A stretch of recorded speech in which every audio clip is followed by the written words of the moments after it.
Hey cousins, I'm Shemaya. It's like papaya, except it's not, and this is Plot Twist Please. Hit that subscribe button. Let's get into it. She's a trad wife. If you're new to that side of the internet, that means a wife that holds traditional values, homemaker, cooks, cleans, raises kids. That's her primary vocation. She's decked out in loungewear around the house, if loungewear to you means custom Givenchy. Her hair is perfectly curled, highlighted, and coiffed, and she makes all natural vegan Cheerios from scratch for her kids. She is soft-spoken and giggles often. When I say the term trad wife, or traditional wife for the newbies here, this is probably what you think of. Now, let's juxtapose this with the image of an outspoken visual artist with purple hair, loud, colorful outfits, often thrifted, and an obsession with dark comedy. Different vibes, right? What if you found out that the woman with purple hair actually is married to a guy in finance and also works only when she wants to? Or, what if I told you the trad wife has a PhD in mathematics, is currently teaching herself how to code, or started a nonprofit that helps fight against depression? Whether we'd like to admit it to ourselves or not, we assume a lot about people based on what we see and are not as willing as we would like to be to welcome ambiguity. We rely on tropes to tell us who we're not supposed to relate to and who we are supposed to relate to. You know, the physical embodiment of branding, if you will. People are brands and we get to consume them based on our preconceived notions about them. Now listen, I am no saint. I also tend to boil people down to tropes at times. I can be susceptible to making assumptions about people based on their packaging. I am not above viewing people as mirrors and their actions as reflections of my own place in the world. I get it. It's the human condition. It's what the humans and the conditioning. I know. But there is one kind of, quote, packaging that I'd like to talk about today. Are you ready? The outspoken neurodivergent woman. Since I have keen observation skills, many of us autistics do. You know, it's just how we do. I can almost always tell immediately when a woman I meet is neurodivergent. But I find that a lot of neurodivergent adults, and I'm talking about adults who have lived life, who have been here, are either extremely quiet or extremely outspoken. I, for example, talking about me, really didn't talk until around 6th grade, like talking to people outside of my family, that is. And now I can't shut up, and I wouldn't, and I shan't. Hence the podcast. You know, another person with a podcast. Get into it. That being said, autistic women tend to be really outspoken for any of these reasons I'm about to list. 1, they were taught at an early age to value honesty and their authentic voice. 2, they have eventually learned to value their voice over time. Or 3, they are too exhausted to be anyone but themselves. And child, it's exhausting to exist. It's exhausting to be on this planet, in this America, on this earth, in this solar system here. She's a trip. Now, ding, ding, alert, alert, alert, flashing lights, flashing lights. This episode isn't as much about trad wives as much as it's about the women, particularly the neurodivergent women, like moi, who completely go against what a traditional female partner might be. I thought I'd make that clear because this is not the kind of episode where I'm like, trad wives are good or trad wives are bad. Like, that's not what we're doing here. So, now that you have got that in your noggin, in your ear canal, and it's wiggling its way through your brain, I'm so sorry. No, I hated that. You must have hated that because I hated that. Anyway, we're doing so good. No, this is so good. I'm so tired, and I start tech today. I start tech week today. So we're pacing ourselves and we're thriving. So let's break this into little bitty chapters. Chapter 1. Valuing honesty and authenticity. Now, one thing I've learned about us as a community, as neurodivergent folks, and something that has been backed by psychological studies and, you know, something called scientific evidence, is that we value truth. Ooh, she's in her philosophical bag. We value truth. Wow, I take myself way too seriously. Move over, Socrates, because a 20-something who took one philosophy course in college ever and has moderately nuanced opinions about movies has arrived. I don't know about other autistic people, but I absolutely have this fundamental belief that honesty inherently is good, that it is a positive thing, that it is an ethic that should be rewarded. I would much rather someone be honest with me than to tell me something they think I want to hear. You know, if I had spinach in my teeth, I want to know. Sue me. Lock me up. Tell me if I have spinach in my teeth.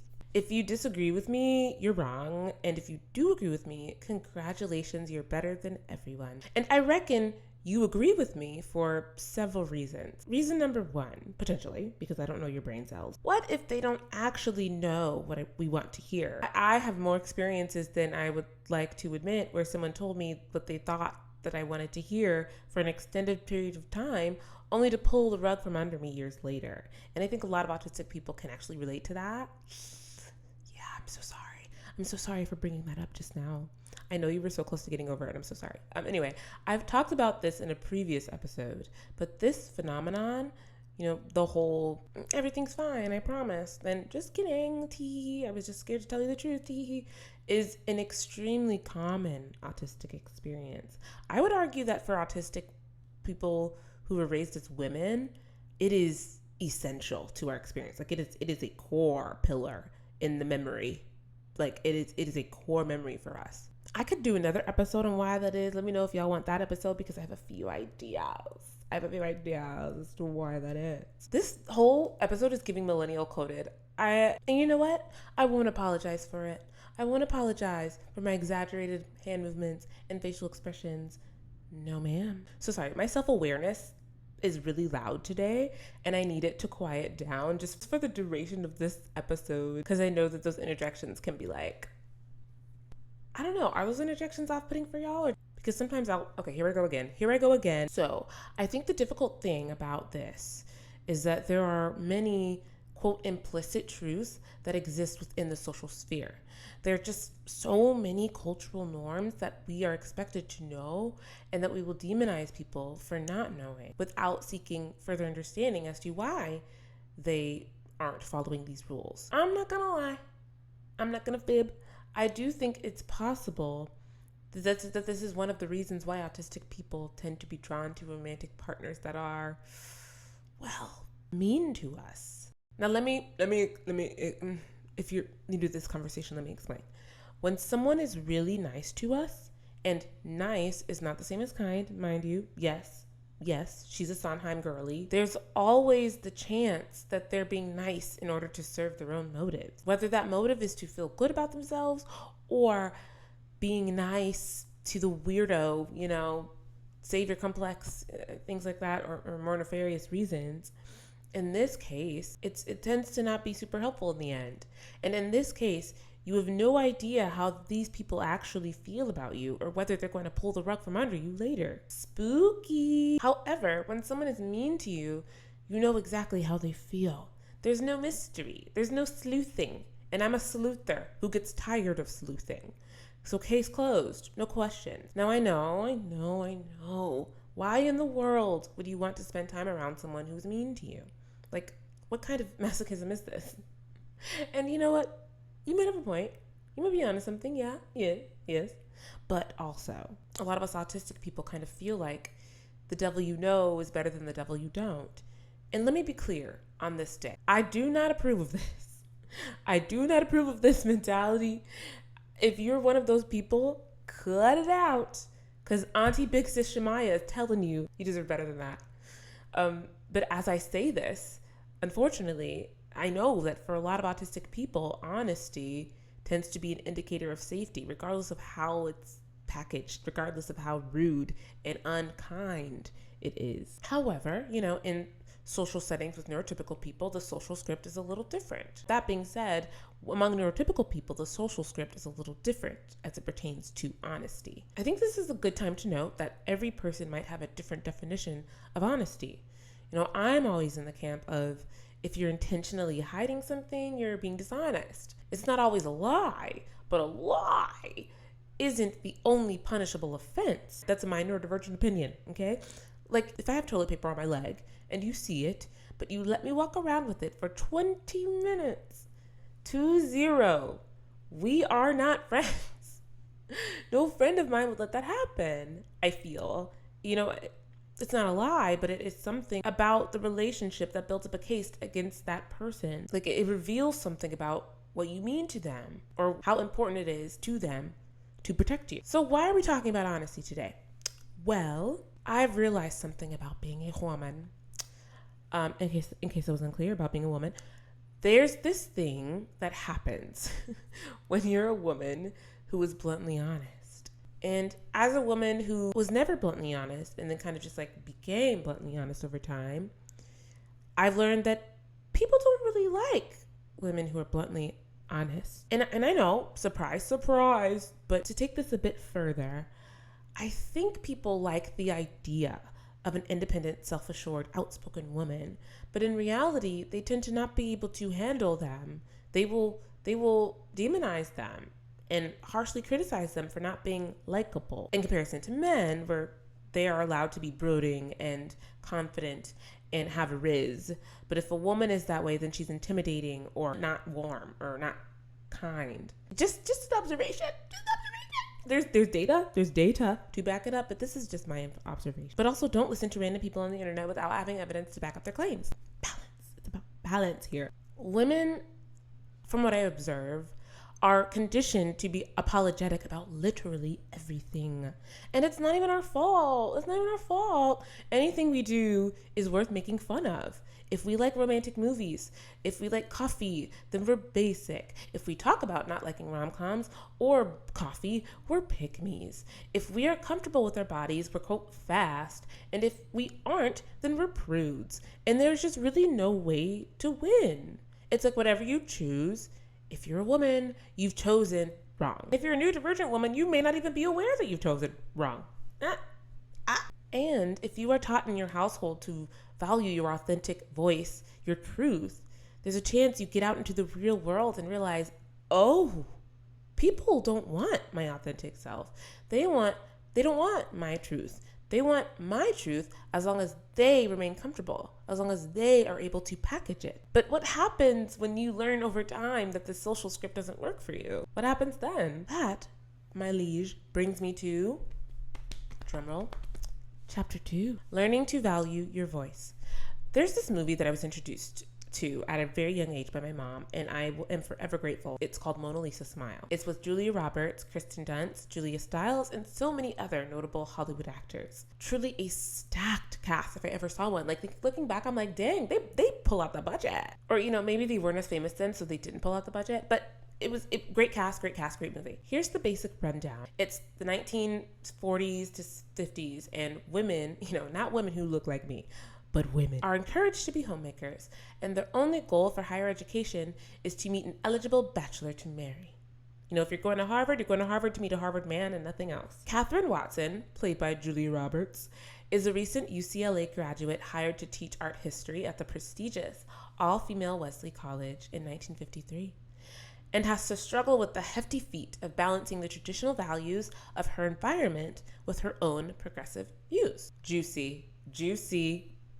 I'm looking at my lips already, so good. Y'all, regardless of how many times I watch this movie, it makes me cry. And it's because of one scene. Spoiler alert, there's a scene in the movie where Julia Roberts' character, the professor, begins her lesson on a different note than her usual lectures. What she usually does is put a well-known art piece on a projector screen, with 1950s, so it's nothing glamorous, but she puts it up on the projector screen and talks about the history, the context around it, and why it's important. Oh my God, this movie's so good. She also goes into, in one of her lectures, why we even deem certain art as significant versus other kinds of art. Like, why is it that the Mona Lisa is something significant, but your 4-year-old child's drawing of you on your refrigerator not significant? Like, who determines what is important? Oh God, you guys, it's so good. It's so good. It just really, it does my brain in the best of ways. But anyway, back to the main road, because we're steering off course. What she does differently this time, instead of using something that would be qualified as art in contemporary studies, she puts up an ad for an oven, and it is featuring a 1950s styled woman, the coiffed hair, the apron, the dress that cinched at the waist, the whole nine, because it's the 1950s. And imitating an ad voiceover, she says something like this: go to college and get a master's in mathematics so you can measure just how much flour to put in your apple pie. Bars. And then she goes on a rant. And I don't know about you, but something about women going on righteous rants does something. It's so cathartic for me. It just makes me feel so seen. Just watching women be angry makes me feel so seen. Oh God. Feminine rage, watching it play out is so healing.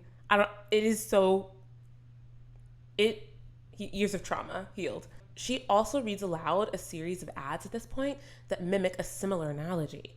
One ad in particular is for a girdle, and the ad reads, "A girdle to set you free." She then shouts, "What does that mean?" Because truly, what does that mean? Let me tell you, that monologue legitimately gives me chills every time. Chills. But I'm referencing this because I think that there are a lot of men who would say that they want to be partnered with a fiery, independent, go-getter of a woman, that they're attracted to that kind of woman, the kind of woman that Julia Roberts' character is, that they are excited, maybe even intellectually stimulated by that kind of woman. But in reality, what they want is to break that woman down and turn her into the woman in the ad. They want to capture the bird just to put her in a cage. And then they get the pride that comes with being able to, quote, tame such a woman. And there's a potentially dangerous power dynamic that comes with that arrangement. I want us to be aware. I'm not coming for the trad wives, okay? And I've said that. If you want to be a trad wife, be a trad wife. Trad wife along.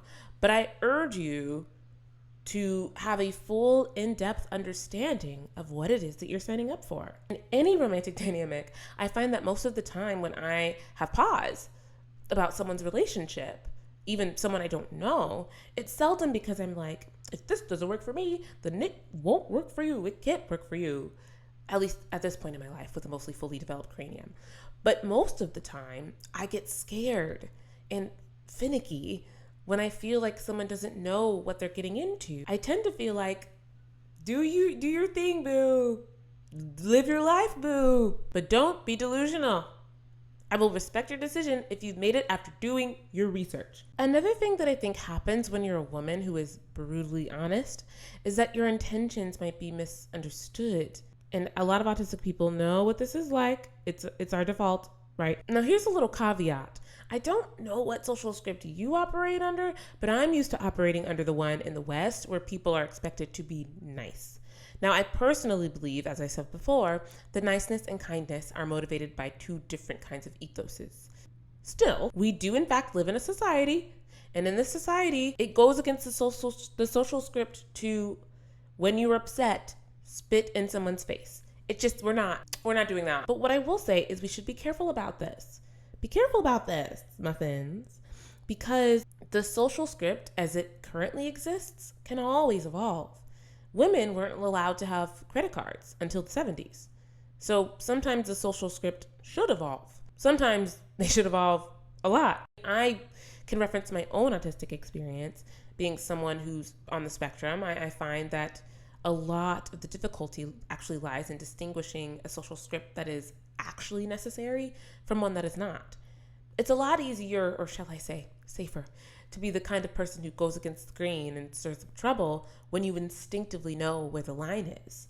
So for me, I've always defaulted to never stirring up trouble. And I and a lot of autistic people I know tend to be what one might classify as a goody two-shoes, hence the sweater, the know-it-all. It's the safest option for us. It keeps us in line with the social script and we don't get in trouble or lose our jobs or lose friends. I'd argue too that a lot of us have anxiety over the social rules because we know how dire the consequences can be. I talked about this in a previous episode. You should check it out.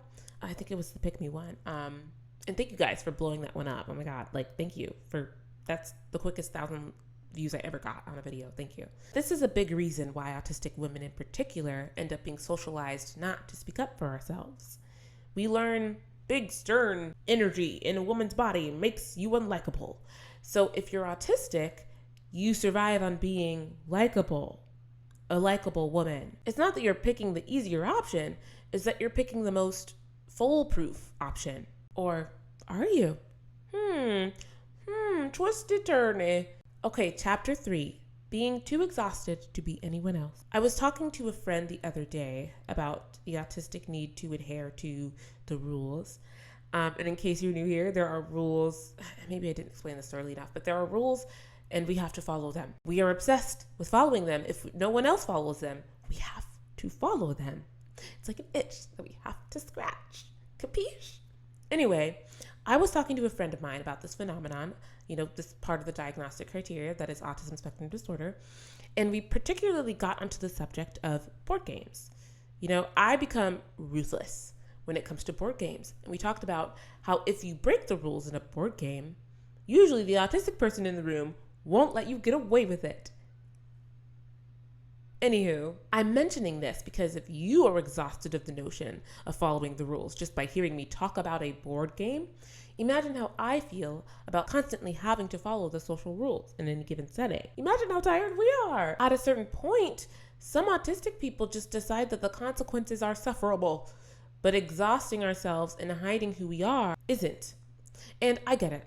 Sometimes I feel guilty for masking too much. Other times I recognize the privilege I have in being able to mask at all. But it's not an easy tightrope to walk.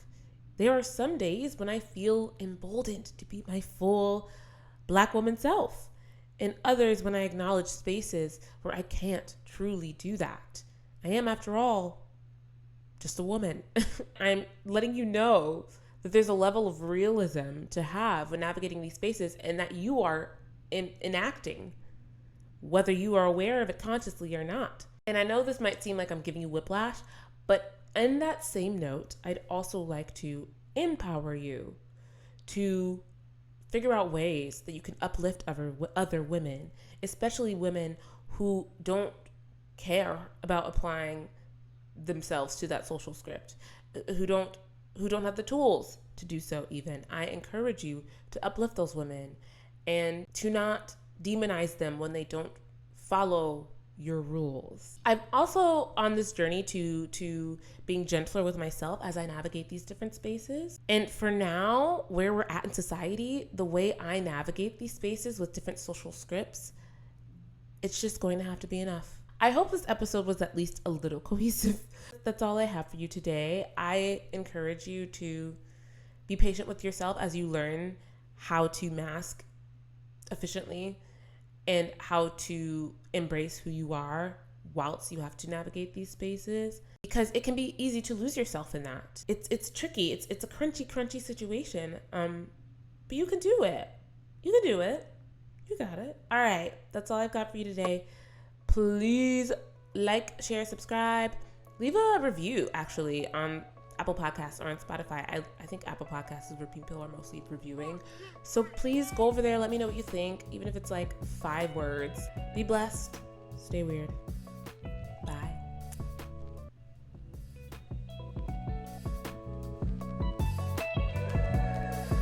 Testing. Hi, I'm Shemaya.